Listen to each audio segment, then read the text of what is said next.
రక్షకుడైన యేసుక్రీస్తు నామమునకు మహిమ కలుగును గాక.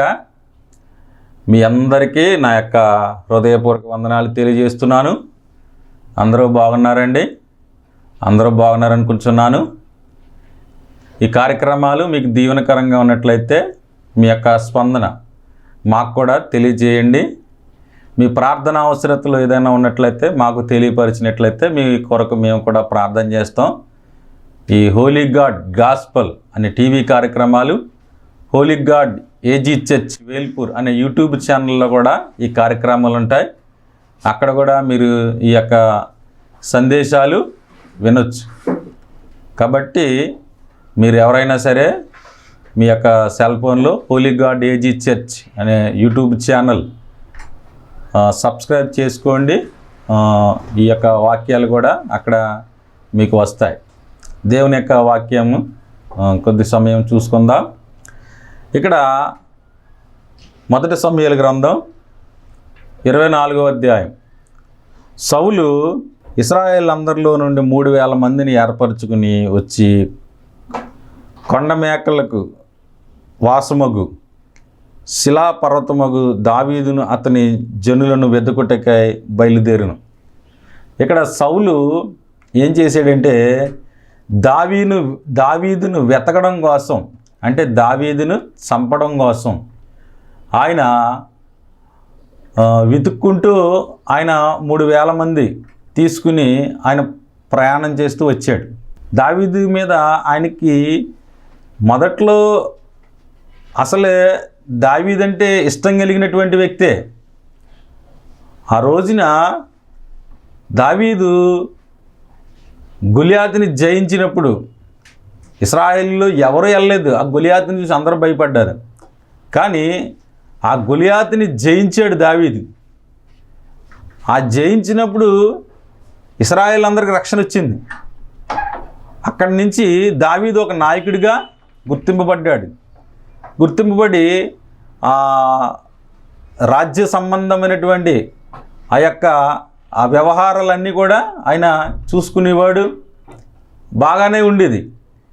కానీ ఎప్పుడైతే సౌలుకు 1000 కొలదిగాను దావీదు 10,000 కొలదిగాను శత్రువులను హతం చేశారని ఆ పాట పాడారు, ఆ స్తుతి ఎప్పుడైతే ఆ చెవులు పడిందో సౌలుకి, అప్పటి నుంచి దావీదంటే అసహ్యం కలిగింది.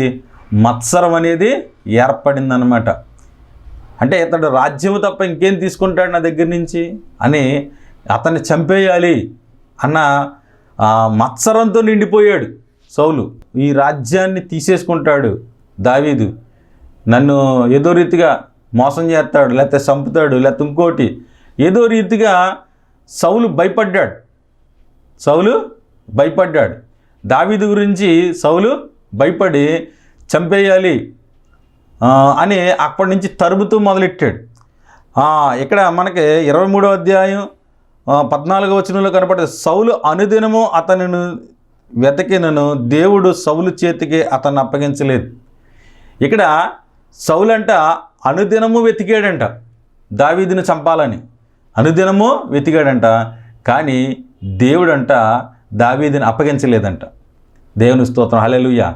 చాలాసార్లు మనల్ని అనేక మంది శత్రువులు కీడు చేయాలని లేకపోతే ఏదోటి చేయాలని వెతుకుతూ ఉంటారు. కానీ దేవుడు అప్పగించకపోతే మనం దొరకవండి. దేవుడు అప్పగిస్తేనే సమస్తము ఆయన వశములో ఉన్నాయి. భూమి ఆకాశములు ఆయన వశములో ఉన్నాయి. సమస్త మనుషులు ఆయన వశములో ఉన్నారు. కనుక ఇక్కడ అనుదినము సౌలు తరిమాడంట దావీదుని. అనుదినము ప్రతిరోజు పని ఏంటంటే శత్రువుల విషయమే శ్రద్ధ లేదు. శత్రువుల విషయమై అయ్యో నా మీదకి వస్తారేమో, రాజ్యంలోకి వస్తారేమో, శత్రువులు ఎలా ఎదుర్కోవాలి అని ఆ రాజ్యం విషయమే శ్రద్ధ లేదు. శత్రువులని ఎలాగ చంపాలి లేకపోతే అది శ్రద్ధ లేదు. ఆ దేశంలో ప్రజలు ఎలా ఏమైపోతున్నారు ఏంటి, వాళ్ళకి కావాల్సింది ఏంటి చేయాలి అది శ్రద్ధ లేదు. ఏమీ శ్రద్ధ లేదు. కానీ సౌలుకి ఎంతసేపు దావీదుని చంపాలి. ఇదే శ్రద్ధ నిలిపి తరుముతా వస్తూ ఉన్నాడన్నమాట. అప్పుడు ఇక్కడ 3000 మందిని సమకూర్చుకుని అతడు తరుముతా వచ్చాడనమాట. వచ్చినప్పుడు అక్కడ ఒక గుహ కనపడుతుంది. గుహ ఒకటి ఉండెను, అందులో సౌలు శంకా నివృత్తికి పోగా దావీదు ఆ గుహ లోపల ఉన్నాడు. ఇంతకీ చూడండి, గుహ లోపల దావీదు అతని జనులు ఉన్నారు. అతడు జనులు, దావీదు కూడా ఆ గుహ లోపల ఉన్నాడు. ఇతడికి శంకా నివృత్తికి ఆయన వెళ్ళేటట్టుగా ఇక్కడ కనపడుతుంటే అప్పుడు చూడండి ఎంత ఆశ్చర్యం, అద్భుతం అసలని. అంటే ఒక్కడే దొరికితే అప్పుడు ఆ పక్కన ఉన్నటువంటి వాళ్ళు అంటున్నారు, ఇదిగో శత్రువు నీకు అప్పగించాడు దేవుడు, నువ్వు చంపేయి అంటున్నారు. నిన్ను దావీదా నువ్వు చంపేయి, ఇదిగో సౌలు నీ చేతికి చిక్కాడు, నువ్వు చంపిపడే, ఇంకెక్కడితోటి మనకి గొడవ ఉండదు అంటున్నారు. చాలామంది అలాగే మనకి సలహాలు ఇస్తూ ఉంటారు. కానీ ఆ దావీదులో ఉన్నటువంటి ఆ నీతి, అందుకనే దేవుడు అంటాడు, దావీదు నా హృదయానుసారుడు అంటాడు. నా ఉద్దేశాలన్నీ కూడా నెరవేర్చేవాడు. ఏది దైవిక ఉద్దేశమో, ఏది దైవికమైన చిత్తమో, ఏది దైవికమైనదో దాన్ని నెరవేర్చేవాడు దావీదు. అందుకనే బైబిల్ అనేక ఎక్కువ సార్లు రాయబడిన పేరేంటో తెలుసా? దావీదు. 1100 సార్లు పైనే బైబిల్లో దావీదు పేరు రాయబడింది. దావీదు అంటే చూడండి, దావీదు ఎంత మంచి మనస్సు కలిగినటువంటి వాడు మనం ఇక్కడ ఎదర చూసుకుంటున్నాం. ఆయన అన్నారు, నువ్వు చంపేయి అతన్ని, సౌలుని చంపేయి అంటే అతను అంటున్నారు, నేను చంపను అంటున్నాడు.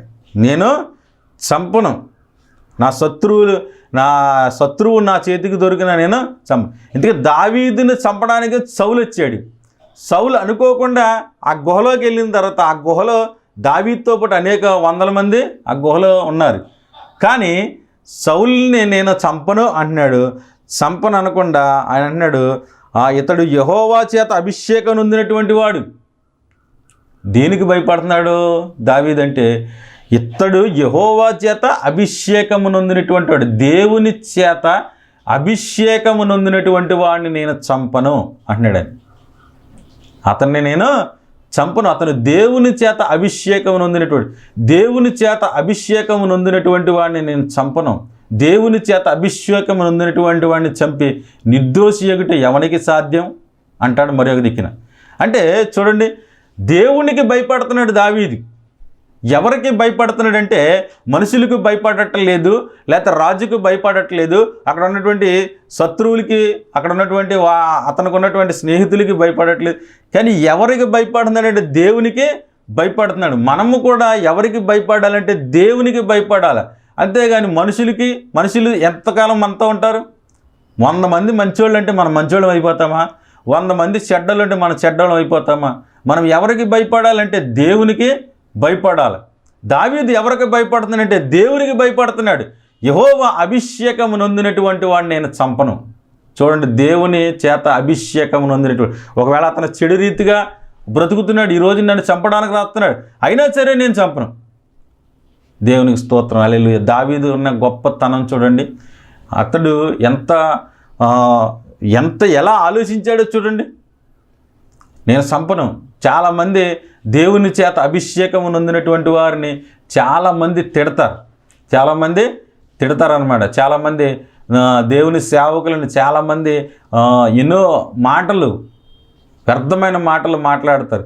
నిజంగా వాళ్ళని పోషించింది ఏమి కాదు. దేవుని సేవకు వచ్చినటువంటి వారు ఎంతో ఉద్యోగాలు వదిలిపెట్టుకుని, వారికి ఉన్నటువంటి చక్కని ఉద్యోగాలు వదిలిపెట్టుకుని, వారికి ఉన్నటువంటి పనులు వదిలిపెట్టుకుని దేవుడు సేవకు పిలిస్తే వచ్చినటువంటి వారు ఎంతోమంది ఉన్నారు. వారి కుటుంబాలనే అన్నిటిని వదిలిపెట్టుకుని, బంధువులను వదిలిపెట్టుకుని ప్రజలను రక్షించాలి, దేవుడు పిలిచాడు నన్ను, దేవుని సేవకి నేను వెళ్ళాలి అని వారికి ఉన్నటువంటి పరిస్థితులన్నీ వదిలిపెట్టుకుని చాలామంది సేవకు వస్తారు. అలాంటి వారిని చాలామంది కూడా తిడతారు. బతకలేక వచ్చాడు, లేకపోతే ఏం పని చేసుకోలేక ఇలా చేస్తున్నాడు. పని చేసుకోలేక కాదు, దేవుడు పిలిచాడు. ఏ పనికైనా ఒక వ్యక్తి పిలిస్తే వెళ్తారు కదా. మరి అటువంటిది దేవుని పనికే దేవుడు పిలిచాడు.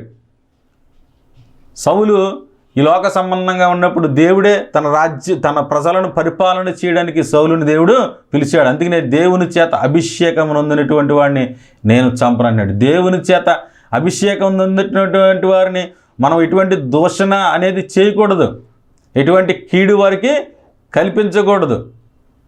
ఇక్కడ మనం దావీదులు మనం చూడవలసినటువంటి గొప్ప విషయం చూడండి. అతడు ఎటువంటి ఆయనకి కీడు చేయలేదు. అతడు వస్త్రం మాత్రం చిన్నగా కోసాడు. వస్త్రం కోసి అతడు వస్త్రము కోసినందుకు కూడా అతడు బాధపడ్డాడు. వస్త్రము కోసినందుకు కూడా అతడు బాధపడ్డాడు అనమాట. బాధపడి ఆ వస్త్రాన్ని కోసినందుకు కూడా దావీదు బాధపడ్డాడు. చూడండి దేవునికి ఎంత భయం కలిగి ఉన్నాడు దావీదు. యెహోవా అభిషేకం నొందినటువంటి వాడు, దేవుడు అభిషేకించినటువంటి వాడు ముట్టకూడదు, మనము కీడు చేయకూడదు అని ఎంతగా ఆయన కీడు చేయకూడదు అని చెప్పి తన వారిని ఏమన్నాడంటే మీరు కూడా కీడు చేయొద్దు అన్నాడు. ఇప్పుడు చాలామంది కుయుక్తిగా నడుచుకునేది ఏంటంటే నేను ఏ కీడు చేయను, మీరు చేస్తే చేయండి అన్నట్టుగా ఆయన మాట్లాడలేదు. చాలామంది ఏమంటారంటే నేను మాత్రం ఏ కీడు చేయను, నేను నిర్దోషిగా ఉంటాను, మీరు ఏం చేసినా నాకు సంబంధం లేదు అంటే ఏంటి, మీరు వేసేయండి అని అర్థం. మీరు వేసేయండి అని ఇండైరెక్ట్గా అర్థం. చాలామంది అలాగా ఇండైరెక్ట్గా వాళ్ళు చేస్తూ ఉంటారు. కానీ దావీదు అలా కాదు, నేను చంపను మిమ్మల్ని కూడా చంపనేమని అన్నాడు ఆయన. చాలామంది ఏంటంటే నేను మాత్రం నిర్దోషిగా ఉంటాను, మీరు ఏం చేస్తే చేయండి, ఆ వెనకాల వాళ్ళు చేస్తే నాకు ఏ సంబంధం లేదు, వెనకాల వాళ్ళు కొప్పెద్దురేకులు చెప్తే నాకేమీ సంబంధం లేదు. అలా అంటలేదు దావీదు. నేను చంపను, మిమ్మల్ని కూడా హాని చేయనివ్వను, వద్దు చేయకూడదు హాని. అతనికి యెహోవా చేత అభిషేకం నొందినటువంటి వాడు మిమ్మల్ని కూడా హాని చేయనివ్వను అన్నాడు. తన వెనకాల ఉన్నటువంటి వాళ్ళు ఏమన్నా మంచివాళ్ళ, దావీదు వెనకాల ఉన్నటువంటి వారు వాళ్ళు చాలా అప్పులు ఎగ్గొట్టినటువంటి వారు, ఆ సమాజంలో సరిగ్గా తిరగలేనటువంటి వారు, అలాంటి వారు అందులోకి వచ్చారు. దావీదు చుట్టూ పోగైనటువంటి వారు, వాళ్ళు మాట వినే మనుషులు కాదు. అయినా సరే వాళ్ళని కూడా ఆపాడు దావీదు. ఆయన చంపలేదు, వాళ్ళు కూడా చంపనివ్వలేదు. అది గొప్ప నీతి అన్నమాట, గొప్ప నీతి. ఆయన అపకారం చేయాలని వచ్చాడు సౌలు. ఎందుకు వచ్చాడు అంటే దావీదుని చంపడానికి వచ్చాడు. దావీదుని చంపడానికి వచ్చినటువంటి సౌలు దొరికితే సౌలుని దావీదు చంపలేదు, తన వారిని కూడా చంపనివ్వలేదు. ఎందుకు చంపనివ్వలేదంటే యెహోవా చేత అభిషేకం నొందినటువంటి వాడు, దేవుని చేత అభిషేకం నొందినటువంటి వాడిని చంపకూడదు మనము అని చెప్పి దేవునికి భయపడ్డాడు ఆయన. భయపడి అప్పుడు సౌలు బయటికి వెళ్ళాడు. ఆ గృహలోంచి బయటికి వెళ్ళిన తర్వాత అక్కడ అంటున్నాడు, దావీదు లేచి గుహలో నుంచి బయటికి వెళ్ళి నా ఏలినవాడా రాజా అని పిలిచాడు. ఏమని పిలిచాడండి? నా ఏలినవాడా రాజా అని పిలిచాడు. రాజా అని పిలిచి అప్పుడు సౌలుతో ఇట్లా, నేను దావీదు నీకు కీడు చేయని ఉద్దేశించున్నాడని జనులు చెప్పిన మాటలు నీవెందుకు వినుచున్నావు? దావీదు నీకు కీడు చేస్తున్నాడని నీవెందుకు వినుచున్నావయ్యా? చెప్పుడు మాటలు ఎందుకు వింటున్నావయ్యా? చాలామంది ఈ రోజుల్లో చెప్పుడు మాటలు వినే కాపురాలు పోగొట్టుకుంటున్నారు. చెప్పుడు మాటలు వినే అన్నదమ్ముల మధ్య ఐక్యత లేదు. చెప్పుడు మాటలు వినే ఏయో సమస్యలు తెచ్చుకుంటున్నారు. చెప్పుడు మాటలు ఎక్కువ వింటారు. ఇక్కడ అన్నాడు దావీదుని కీడు చేయాలనుకునే ప్రజలు చెప్తున్నటువంటి మాటలు నువ్వెందుకు వినుచున్నావయ్యా అని సౌలుతో చెప్తున్నాడు. ఇదిగో ఆలోచించు, ఈ దినమును యెహోవా నిన్ను నాకు ఎలాగ గుహలో నా చేతికి అప్పగించునో అది కల్లారా చూసితివే. కొందరు నిన్ను చంపుదు అని నాతో చెప్పినను నేను నీ ఎందుకు కనికరించి ఇతడు యెహోవా చేత అభిషేకం నొందినవాడు గనుక నా ఏలినవాడిని చంపనని నేను చెప్పిత్తిని అంటున్నాడు ఆయన. ఇదిగో నీవు ఎందుకు ఆలోచిస్తున్నావు ఇలాగా? దావీదుని కీడు చేస్తాడని జనులు నీతో చాలామంది అసూయపరులు చెప్తారు. అసూయపరులు చాలా మాటలు చెప్తూ ఉంటారు. అసూయపరులు ఒకళ్ళ స్నేహంగా ఉంటే ఇష్టపడరు. చూడండి, శత్రువు ఎప్పుడు కూడా ఒక కుటుంబం కలిసి ఉంటే ఇష్టపడరు. వాళ్ళని ఏ రకంగా విడగొట్టాలా, వాళ్ళకి ఎలా గొడవలు పెట్టాలా, వాళ్ళకి గొడవలు పెట్టే ఎవరు అంటే సాతానుడు. వాడు గొడవలు పెడతానే ఉంటాడు, ఏదో ఒకటి సమాధానం లేకుండా చేస్తాడు, కొట్టుకు సచ్చిలాగా చేస్తూ ఉంటాడు. సమాధానపరిచేవారు ధన్యులు, వారు దేవుని కుమారులు అనబడదు. సమాధానపరచాలి. మనం ఒక ఇంటికి వెళ్ళామంటే వాళ్ళు సమాధానపరచాలి, కానీ వాళ్ళు కొట్టుకు చచ్చిలాగా ఉండకూడదు. ఇంకా కొట్టుకునేలాగా మనం మాట్లాడకూడదు. సమాధానపరచాలి. సమాధానపరచువారు ధన్యులు, వారు దేవుని కుమారులు అనబడతారు. సమాధానపరచాలి. ఈ సౌలుకి దావీదుకి సమాధానం లేకుండా చేసేవారు కొంతమంది. ఇదిగో సౌలు నీకు ఇలా చేసేస్తున్నాడు, దావీదు ఇదిగో అలా చేసేస్తున్నాడు, ఇదిగో నీ రాజ్యాన్ని తీసేసుకుంటాడు, నీ వెనకాల ఉన్నటువంటి పిల్లలకు రాజ్యం లేకుండా చేసేస్తాడు అని అలాగా పొల్లలెట్టి మాటలు సౌలుకి చెప్తాడు. ఆ మాటలన్నీ సౌలు ఎంటా ఉండేవాడు అనమాట. ఆ మాటలన్నీ దావీదు నాకు ఇలాగ అన్యాయం చేసేస్తాడేమో, దావీదు నన్ను అలా చేసేస్తాడేమో, ఇలా చేసేస్తాడేమో, ఆ మాటలన్నీ వింటావు. ఆ మాటలన్నీ వింటున్నావు. ఎందుకు నువ్వు వింటున్నావు? నేను అలా అన్యాయం చేయను, నీకు కీడు చేయను. ఇదిగో నీవు నా చేతికి దొరికావు, నేను నిన్ను చంపలేదు. ఇదిగో నా వెనకాల ఉన్నటువంటి వారు చంపుతానన్నా కూడా నేను నిన్ను విడిపించాను అంటున్నాడు. చూడండి ఎంత నీతిగా ఆయన పాటిస్తూ ఉన్నాడు. కాబట్టి ఆయన అంటున్నాడు, నా తండ్రి చూడుము. చూడండి మళ్ళీ ఏమంటున్నాడు, ఇందాకేమో రాజా అన్నాడు, రాజా అని మళ్ళీ అక్కడ అంటున్నాడు నా తండ్రి అంటున్నాడు. మాటలో ఆయన దూషించలేదు. చంపడానికి వచ్చినటువంటి మామని ఆయన దూషించలేదు, కానీ ముందేమో రాజా అని పిలిచాడు. ఇక్కడ నా తండ్రి అని ఎంతగా సంబోధించాడు. నా తండ్రి చూడుము, ఇదిగో నిన్ను చంపక నీ వస్త్రము మాత్రమే కోసితిని గనుక నా వలన నీ కీడు ఏమాత్రము రాదు. చూడండి, అది నిజమైన దైవికమైన దైవ బిడ్డ లక్షణం.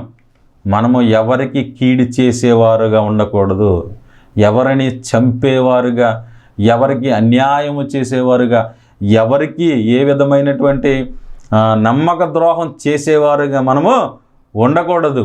ఇక్కడ దావీదు అంటున్నాడు, నా వలన నీకు ఎంత మాత్రము కీడు రాదు. సౌలుతో చెప్తున్నాడు, నా వలన నీకు కీడు రాదయ్యా నాయన తండ్రి రాజా అని ఆయన చెప్తూ ఉన్నాడు అన్నమాట. కాబట్టి ఈ దినమున కూడా మనము ఈ వాక్యాన్ని వినుచున్న మనము, చూస్తున్న మనము, మన వల్ల ఎవరికి కీడు కలగకూడదు. నిన్ను వలే నీ పొరుగువాడిని ప్రేమించుము అని బైబిల్ చెప్తుంది. నిన్ను వలే నీ పొరుగువాడిని ప్రేమించు. కాబట్టి మనము ప్రేమించేవారుగా ఉండాలి. మన దేవుడు మనకు చూపిన మాదిరి ప్రేమ.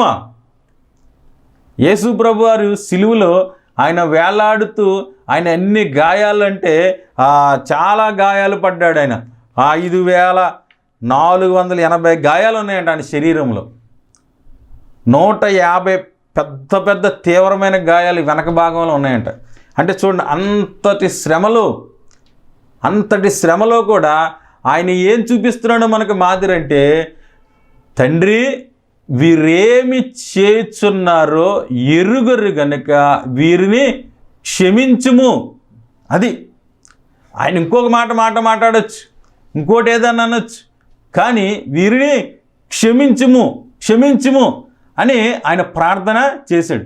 అప్పటి వరకు సిలువలో ఉన్న 2 దొంగలు కూడా ఆయన తిట్టారు. ఎప్పుడైతే ఆయన మొట్టమొదటగా సిలువలో తండ్రి వీరిని క్షమించుమని ప్రార్థన చేశాడు, ఒక పక్క దొంగకి మారు మనసు వచ్చింది. మన మాటలు కూడా బాగుండాలి. ఇప్పుడు కూడా ఒక మాటతోనే ఒక అతను పరదేశి వెళ్ళాడు, ఒక మాటతోనే ఒక పరదేశి పోగొట్టుకున్నాడు. దావీదు కూడా చక్కగా మాట్లాడుతున్నాడు, నా రాజా అని మాట్లాడుతున్నాడు, నా తండ్రి అని మాట్లాడుతున్నాడు ఆయన. మన మాటలు ఎలా ఉన్నాయి ఈ రోజున? మన మాటలు దూషణ మాటలు ఉన్నాయా? మన మాటలు వ్యర్థమైన మాటలు ఉన్నాయా? మన మాటలు గాయపరిచే మాటలు ఉన్నాయా? లేకపోతే సమాధానపరిచే మాటలు ఉన్నాయా? మనం ఎలాగ మాట్లాడుతున్నాం? కొంతమంది ఇంటికి వస్తే వాళ్ళు వెళ్ళిన తర్వాత గొడవ పడిపోతారు. ఎందుకంటే వాళ్ళు ఎట్టి గొడవ అగ్గిపుల్ల గీసేసి వెళ్తారన్నమాట. అగ్గిపుల్ల గీసేస్తారు. అగ్గిపుల్ల గీసేసి వెళ్తే తగిలడిపోతుంది, కాపురాలు కూలిపోతాయి, సంబంధాలు తెగిపోతాయి. సమాధానపరచాలి. ఇక్కడ దావీదు చూడండి ఎంతగా సమాధానపరుస్తున్నాడు. తన యొక్క క్రియ ద్వారా సమాధానపరిచాడు, తన మాట ద్వారా కూడా ఆయన సమాధానపరుస్తున్నాడు. నా రాజా, నా తండ్రి అని సౌలుని మాట్లాడుతూ ఉన్నాడు అనమాట. మాట్లాడుతూ ఆయన అంటున్నాడు, నీకును నాకును మధ్య యెహోవా న్యాయము తీర్చును. మనము దేవునికి అప్పగించాలి. మన మీదకి వస్తున్నటువంటి ఎవరైనా సరే, మన మీదకి అన్యాయంగా ఎవరైనా వచ్చారనుకోండి, మనము దేవునికి అప్పచెప్పాలి. దేవుడు ఉన్నాడు, న్యాయకర్త, ఆయన మనకి న్యాయము చేస్తాడు. నీకు నాకు మధ్య దేవుడే న్యాయము చేస్తాడు. యెహోవా నా విషయమే పగ తీర్చును కానీ నేను నిన్ను చంపను. ఇక్కడ అంటున్నాడు దావీదు అంటున్నాడు, యెహోవా నా విషయమే పగ తీర్చుకుంటాడు కానీ నేను నిన్ను చంపనన్నాడు. చూడండి ఎంత గొప్ప మాటలు ఆయన పలుకుతున్నాడు చూడండి. నేను నిన్ను చంపను, యెహోవా పగ తీర్చుకుంటాడు, దేవుడే న్యాయం చేస్తాడు. నువ్వు ఎవరిని తరుముతున్నావు? నువ్వు చిన్నటి మిల్లెల్లిని కదా, ఎవరిని కుక్కలాంటి వాడు నన్ను కదా నువ్వు తరుముతున్నది అని చెప్పి ఆయన మాట్లాడుతూ ఉన్నాడు అనమాట. ఎంతగా తగ్గించుకున్నాడో చూడండి దావీదు. ఎవరిని తరుముతున్నావయ్యా? నువ్వు ఇశ్రాయేలు రాజు అయ్యండి, నువ్వు ఇంత గొప్ప వ్యక్తి అయ్యండి, యెహోవా చేత అభిషేకం నొందినటువంటి వాడయ్యండి, ఇశ్రాయేలీలు 12 గోత్రాల మీద రాజు అయ్యండి, నువ్వు ఎవరిని తరుముతున్నావయ్యా? ఒక మిన్నెల్లిని కదా, ఒక కుక్కను తరుముతున్నావు కదా, ఎందుకయ్యా నన్ను తరుముతున్నావు? నా వల్ల నీకు కీడు రాదయ్యా అని ఆయన చెప్తూ ఉన్నాడు. ఈ రోజున మనము కూడా మన జీవితాల్లో మనము ఎవరికి కీడు చేసేవారంగా ఉండకూడదన్నమాట. అప్పుడు ఎప్పుడైతే అలాగ మాట్లాడాడో అప్పుడు సౌలుకి కొంతవరకు మారు మనసు వచ్చింది. అప్పుడు సౌలు అంటున్నాడు, సౌలు దావీదు నాయనా ఈ పలుకు నీదేనా అని బిగ్గరగా ఏడ్చి దావీదుతో ఇట్లను, యెహోవా నన్ను నీ చేతికి అప్పగింపగా నీవు నన్ను చంపక విడిచినందుకు నీ దినమున నీవు నా అపకారమునకు ఉపకారము చేసిన వాడోయ్. ఏమంట సౌలే అంటున్నాడు, సౌలుకి మారు మనసు వచ్చింది. ఏంటంటే నా అపకారమునకు ఉపకారం చేసిన వాడు దావీదు నువ్వు అంటున్నాడు. మనము కూడా ఇతరులకు ఉపకారం చేసేవారుగా ఉండాలి. ఒకవేళ అపకారం చేసినటువంటి వారికి కూడా మనము ఉపకారము చేసేవారుగా ఉండాలి. ఎందుకంటే మనం దేవుని పిల్లలం. మనం ఎవరండి? దేవుని పిల్లలం కనుక నాకు అపకారం చేసేవాడు నేను కూడా అపకారం చేస్తానండి, దానికి అర్థం లేదు. ఉపకారం చేసిన వాళ్ళకి ఎలాగ ఉపకారం చేస్తాం, కానీ ఇక్కడ అపకారం చేసినటువంటి వాడికి కూడా ఉపకారం చేశాడు దావీదు. చూడండి, దావీదును చంపాలని వచ్చినటువంటి ఆ సౌలుకి దేవుడు అప్పగించాడు. ఆ శత్రువులు కూడా, ఆ వెనకాల ఉన్నటువంటి దావీదు స్నేహితులు కూడా చంపేద్దామన్నారు. కానీ దావీదు అతన్ని చంపలేదు, ఉపకారం చేశాడు. చూడండి ఎంత ఉపకారం. ఒక్కసారి కత్తి చిగిన పీక నరికెత్తే గనక ఇంక దావీదు క్షేమంగా ఉండేవాడు, ఇశ్రాయేలుకి రాజు అయిపోయేవాడు, పరిష్కారం అయిపోయింది. కానీ దైవ చిత్తానికి అప్పగించుకున్నాడు. అందుకే దేవుని చిత్తం చేయడం చాలా కష్టం. కానీ దేవుని చిత్తం చేసినప్పుడు మన జీవితాలు ఎంతో శాంతి, సమాధానం, నెమ్మది. దేవుడిచ్చినప్పుడే మనం అధికారాన్ని ఎక్కాలి తప్ప మనముగా అధికారాన్ని మనము కోరుకుని వెళితే దానివల్ల ఇబ్బందులు, శ్రమలు పాలవుతాము, ఇరుకుల్లో ఇరికింపబడతాం. దేవుడిచ్చినప్పుడే మనం వెళ్ళాలి. దేవుడు మనకి ఆ మార్గం సరళం చేసినప్పుడే మనము అధికారాన్ని కోరుకోవాలి. దావీదు ఒక్క దెబ్బతో సౌలుని నరికేసుంటే రాజు అయ్యేవాడు, కానీ అతను ఎలా పరిపాలన చేసేవాడో తెలీదు. దేవుడు అతనికి సహకారిగా ఉండేవాడో లేదో కూడా తెలీదు. కాబట్టి ఎప్పుడూ కూడా దేవుని చిత్తం చేయడానికి మనం చూసినప్పుడు దైవ చిత్తం ఎప్పుడైతే చేస్తామో దైవ చిత్తంలో నెమ్మది ఉంటుంది, సంతోషం ఉంటుంది, ఆరోగ్యం ఉంటుంది, సమాధానం ఉంటుంది, ప్రజలు కూడా బాగుంటారు. ఇక్కడ దావీదు దైవ చిత్తం చేయడానికే చూశాడు. అప్పుడు సౌలు అన్నాడు, నేను చేసిన అపకారానికి ఉపకారం చేశావు దావీదు, నువ్వు నిశ్చయముగా ఇశ్రాయేలుకి రాజు అవుతావు అన్నాడు. హల్లెలూయా. శత్రువు అయినా కూడా అతను మారు మనసు కలిగింది. కాబట్టి మనము ఇతరులను ప్రేమించేవారుగా, ఇతరులను గౌరవించేవారుగా, ఇతరులకు ఉపకారం చేసేవారుగా మనం ఎప్పుడైతే ఉంటామో అవతల వ్యక్తులు కూడా మారుతారు, ఆటోమేటిక్గా మారుతారు. మదర్ తెరీసా గారంట ఆ కలకత్తా వీధుల్లోనంట ఆ కుష్టి రోగుల కొరకు సందాలు వసూలు చేస్తాకే, డబ్బులు వసూలు చేస్తాకి వెళ్తూ ఉంటే ఒక అతనంట ఇలా గాండ్రించి ఉమ్మూసాడంట చేతిలో. అయ్యా ఆ పేదలకు ఏదన్నా చేయండి అని ఆయన అడిగితే ఒక ధనవంతుడు అలా ఉమ్మూసాడంట. ఆ చేతుల మీద ఉమ్మూస్తే అప్పుడు ఆమె అందంట, ఇది నాకు సరిపోద్ది బాబు, కానీ ఆ కుష్ఠరోగులకి, ఆ పేదలకి ఏమైనా సాయం చేయండి అని అడిగిందట.